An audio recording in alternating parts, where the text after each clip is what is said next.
que quando o meu filho ali, às vezes está na igreja tocando, alguma coisa precisava da nossa atenção. E nós como pastor. É igual eu falo, Davi foi um grande rei. Mas de repente, como pai, ele não foi excelente da forma que precisava. De repente nós estamos preocupados em pregar para uma multidão e às vezes estamos perdendo a nossa família dentro da nossa própria casa. Aleluia, papai! É forte! Por aí! E eu quero dizer, meu irmão, que a nossa família é o bem maior que Deus nos deu. Os nossos filhos são herança. E a Bíblia diz que eles são como flecha na mão do valente. Olha para o teu irmão falar, Deus tem direção para o teu filho. Deus tem direção para a tua família. Aleluia! Não tem vento, não tem nada que vai impedir do teu filho alcançar o propósito, o objetivo do que Deus determinou para a tua casa. Nada. Meu filho nem sabia por que ele veio. A existência dele. O inimigo querendo roubar a identidade do meu filho. Eu falei, você veio por causa de um propósito. E você não pode já nada roubar o propósito de quem você é. Aí não parece, as pessoas me chamam de feio, de preto, de isso, daquilo. Poxa. Aí eu falei, ainda bem que é por você, meu filho. Porque você se importa muito com o que as pessoas estão falando de você. Mas você sabe quem você é. Aleluia! Porque as pessoas estão muito importando o que as outras falam, mas ela não sabe quem ela é. Você se importa com a opinião dos outros é porque você não sabe a sua identidade. E a pior coisa é quando a gente perde a identidade, né? Verdade. Eu orei com meu filho, hoje bati um papo com ele, ficou bem moado. Eu conversei com a minha esposa e nós vamos trabalhar. E até essa mensagem de hoje é uma mensagem que trabalha muito dentro do nosso coração. Mas eu tentando trabalhar a mensagem, porque estou 3 dias tentando trabalhar essa mensagem, tentando orando por cima dessa mensagem. Até alguns irmãos aqui até que já me conhecem, não é porque o pastor Alessandro ele prega duro, não. O pastor Alessandro se preocupa com a salvação. O meu propósito aqui é salvação, querido. E a mensagem é muito forte porque o que está acontecendo hoje é o dia atual que o profeta Joel já estava profetizando. Forte. E eu quero parafrasear algumas coisas com vocês aqui hoje. Quero parafrasear algumas coisas. O texto, o tema é muito bom, né, querido? A primeira coisa é se arrependei-vos. Depois não será mais envergonhado. Mas quando você lê no texto, diz que Deus vai restituir tudo que foi tomado, né, querido? E aí depois ele diz bem claro que o povo dele não será mais envergonhado. Mas nós vamos entender por que isso tudo aconteceu.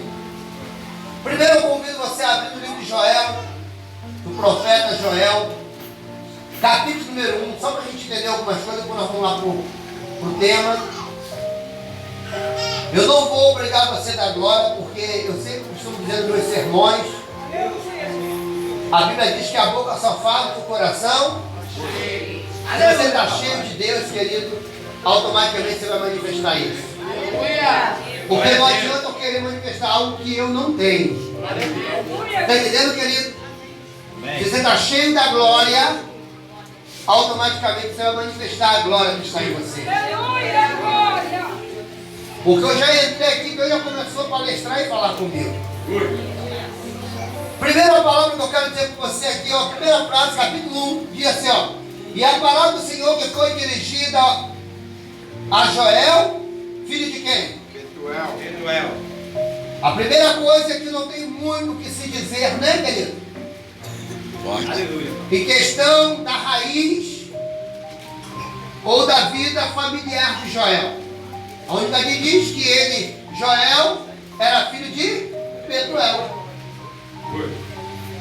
Mas no versículo 6,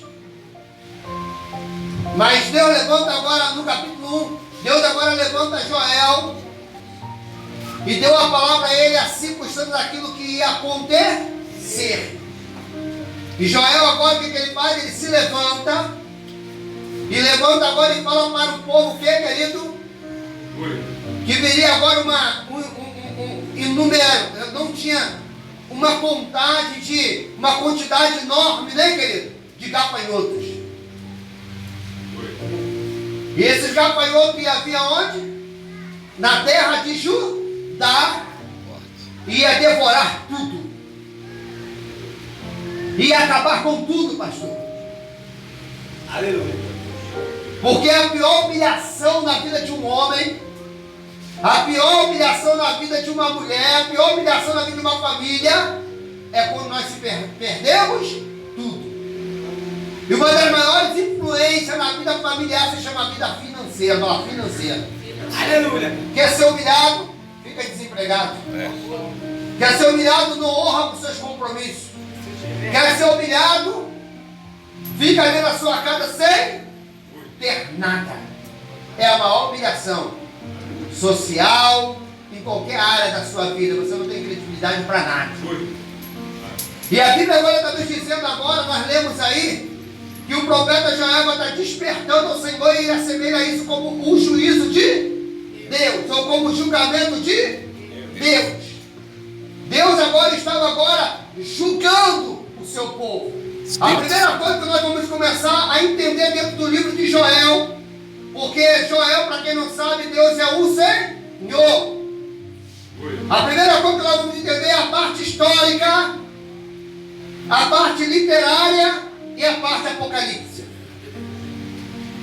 O primeiro juízo que Deus agora está enviando sobre o seu povo era o enxame de gafanhotos, para que pudesse devorar tudo que eles tinham plantado. Espírito Santo.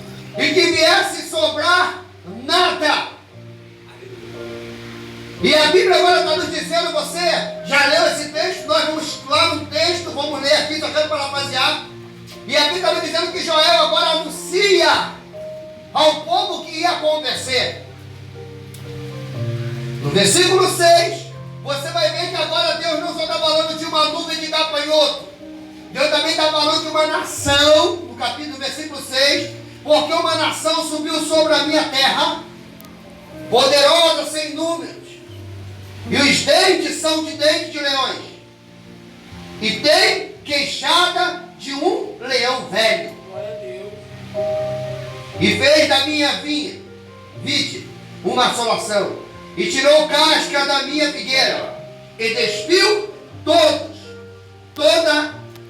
para escravizar, para impor sobre aquele povo. Verdade. E Deus estava agora trazendo um juízo sobre a vida daquele povo. Mas por quê? Você vai ver no versículo, no capítulo 12, versículo 12, Deus chama o povo agora, sabe por quê? Para que o povo viesse se voltar para Deus. No versículo 12, no capítulo 12, versículo 12, você vai ver que Deus chama agora o povo para se voltar para Ele. Porque o povo estava se voltando para o templo e não estava se voltando para Deus. Espírito Santo de Aleluia, Deus. papai. Deixa eu repetir isso.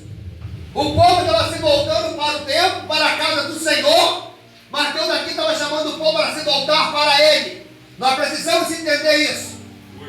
Tem muitas pessoas se voltando para o templo, mas Deus está chamando nós para se voltar para Ele. Olha para o teu irmão, pergunta essa noite, tem se voltado para quem?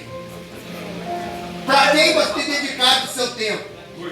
Para o templo ou para Deus? Glória a Deus. E você vai ver no próprio capítulo, aí você vai ver que Deus agora, porque Joel agora começa a profetizar no reino do norte, porque havia o reino norte e havia o reino sul. O reino norte era o reino de Judá ou de Samaria. O reino sul era o reino de Israel. E Joel era contemporâneo do mesmo profeta chamado Eliseu, que estava profetizando o reino sul. Aonde a Babilônia, no capítulo 2, você vai começar a entender que Joel agora está falando que, olha, incomodai, tocai a buzina. Glória. Porque nós sabemos como há um momento de calamidade. Quando nós sabemos que há um momento muito crítico, tenebroso, momento de assolação, momento ruim, onde compromete a vida de uma nação, nós sabemos que todo país, que toda cidade toca uma buzina, dizendo salve-se quem? Poder, querido. Verdade. Quando a buzina toca, quer dizer precisamos escoar, precisamos nos refugiar, Espírito Santo. precisamos desvaziar a terra, porque o mal virou